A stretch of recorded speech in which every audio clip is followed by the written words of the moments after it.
When most people today think of Portugal, they tend to think of some vacation destination with rocky shores and seafood with wine on the beach.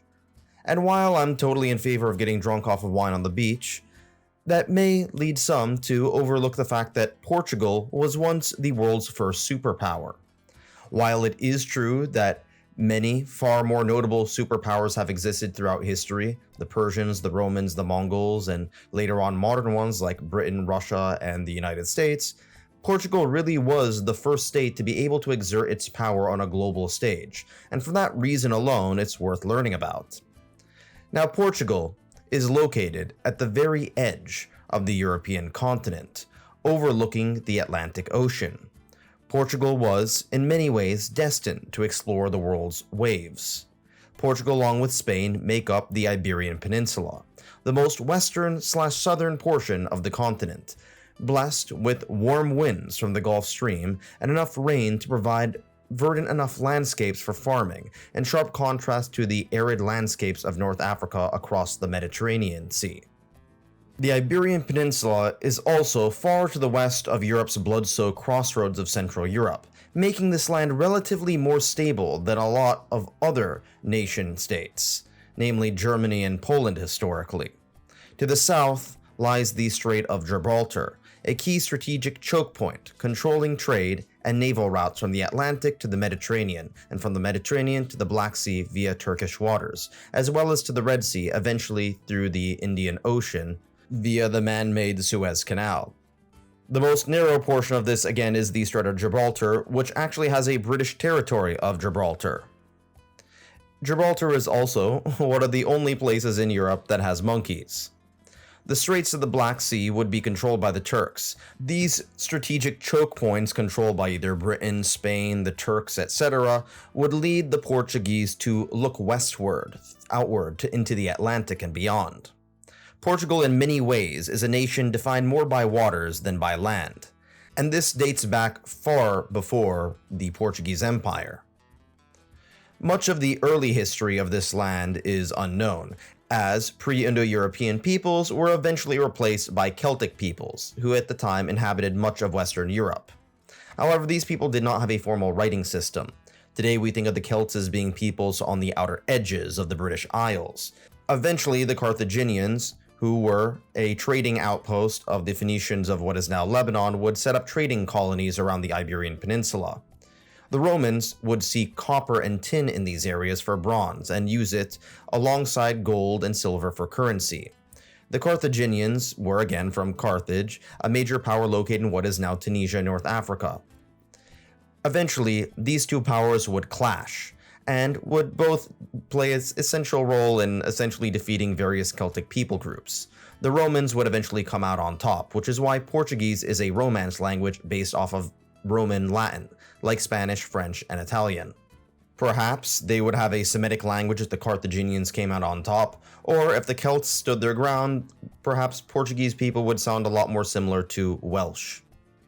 Eventually, the lands of what are now Spain and Portugal became Roman provinces, and eventually all non-slave citizens of the empire became official Romans. Eventually, this area adopted Christianity because the Romans adopted Christianity, Roman Catholic.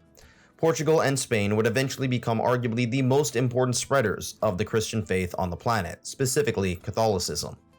However, the Western Roman Empire collapsed due to the Hunnic and German invasions long before that. The Vandals set up shop in northern parts of what are now Portugal, and they love burning shit down, which is why we use the word vandalism. Another group were the Visigoths, who settled in the south. With the fall of Rome and much of the Western Roman Empire had plunged the western half of the continent of Europe into the Dark Ages. These Germanic people groups were pretty backwards by the standards of their time.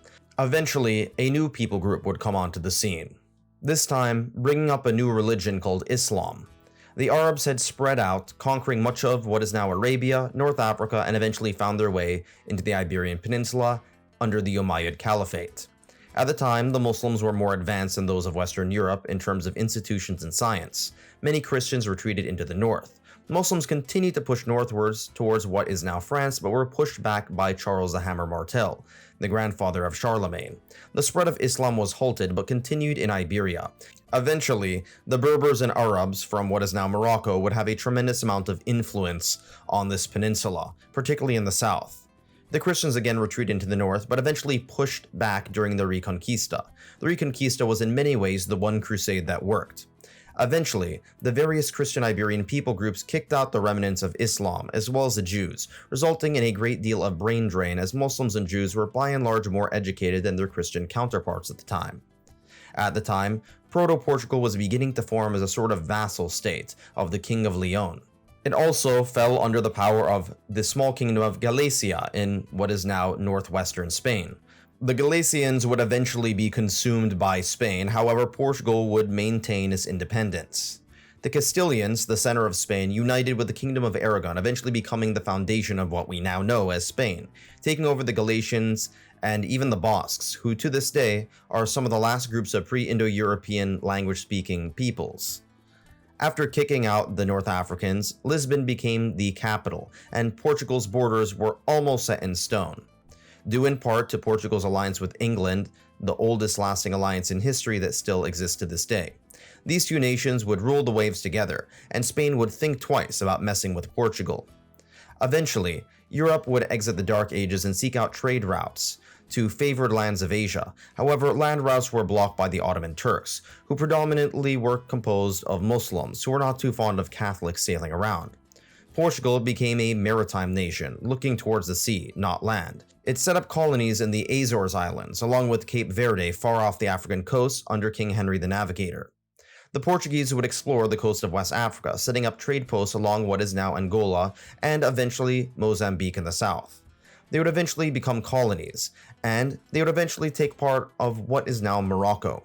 These voyages to northern, western, and southern Africa would eventually set up the stage for the transatlantic slave trade, of which Portugal was the creator and buyer of captured slaves from the interior of West Africa and Angola, predominantly from African slave traders on the coast. This will get much more relevant onwards as we get to Brazil. Under Vasco da Gama, the Portuguese pushed into India, setting up the now famous tourist destination of Goa. The Portuguese sailed further east towards Southeast Asia and what is now Indonesia. The Dutch would eventually outcompete the Portuguese due to the Portuguese's lack of religious tolerance towards many of the Muslims, Hindus, and Buddhists in the region. However, the Portuguese would eventually run East Timor. Eventually, the Portuguese would become the first Europeans to make contact with Japan. Fun fact, tempura actually is originally Portuguese. Arguably the most famous man of the time was Fernando Magellan, who was from Portugal but sailed under the Spanish crown, becoming the first person to circumnavigate the globe. Competition with the up-and-coming Spain would ensue, and the Pope decided it would be a good idea to split the world in half, allowing Portugal to take up the lands to the east and Spain to take up much of the Americas. However, this didn't work well in practice as the Spanish took over the Philippines in Asia and the Portuguese settled down in what we now know as Brazil. Portugal and Spain would, for a period of around 60 years, unite under the Iberian Union. However, they would eventually break up, as the power balance in Europe shifted towards Britain, France, the Dutch, and Central European powers like Austro-Hungarian Empire, and eventually eastward towards Russia. By this point, the Portuguese were in the shadows of other powers. An earthquake with a magnitude of 6 hit Lisbon well during the 1700s, symbolizing the empire's crumbling influence. Portugal did make the decision to keep its alliance with Britain, though.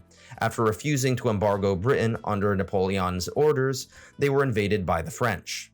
The French were eventually pushed out of Portugal, but the royal family did flee to Rio de Janeiro in Brazil, which was a fairly neglected colony, mostly used for lumber at the time. The Portuguese did make some steady gains, this time taking over Macau off the coast of China, which is today's Las Vegas, and they had some other disputes with their old ally Britain. The two founding nations mended relations over disputes in Africa. However, Brazil eventually became independent. At home, the First Republic was set up, leading to less power for the Catholic Church and more classical liberal forms as well as a constitution. The government stayed neutral during the First World War, while subtly helping out the British. The Republic proved to be rather unstable though, and during the interwar period it was overthrown and eventually became a dictatorship under Salazar, who was a borderline fascist, indirectly helping the fascists in Spain win the civil war against the Spanish Republic. However, despite the far-right leanings, both Portugal and Spain were neutral during World War II, and when the war ended, various independence movements rose up in Africa and Asia, leading to the last remnants of the empires fading away, oftentimes after bloody wars of independence by nationalists and communists. Portugal became a founding member of the North Atlantic Treaty Organization under the US-led military alliance during the Cold War, and Portugal adopted capitalism over communism, and by the mid-1970s became a republic again, granted more independence to the rest of its colonies, save for a few Atlantic islands and Macau, which eventually was handed over to China in 1999, along with the former British colony Hong Kong. It also eventually integrated into the European Economic Community, which eventually morphed into the European Union. In recent decades, the country set up fairly strong social safety nets and increased the standard of living. However, it was very hard hit by the European financial crisis in 2008 and remains one of the poorer nations in Western Europe. Again, this is by Western European standards, so it's still pretty rich. Still rich by global standards, but not exactly living up to the name of its sapphire waters. In many ways, the story of Portugal is one of the ever-changing nature of power dynamics. This nation was once the most powerful on the planet, the first nation to exert its influence along anywhere where salt and water met sand and stone. Today, that is no longer the case. Perhaps the nations that are most powerful today, like the US, Russia, China, Germany, etc., will one day be in Portugal's situation. One of the great nations of the past, but no longer. Thanks for watching.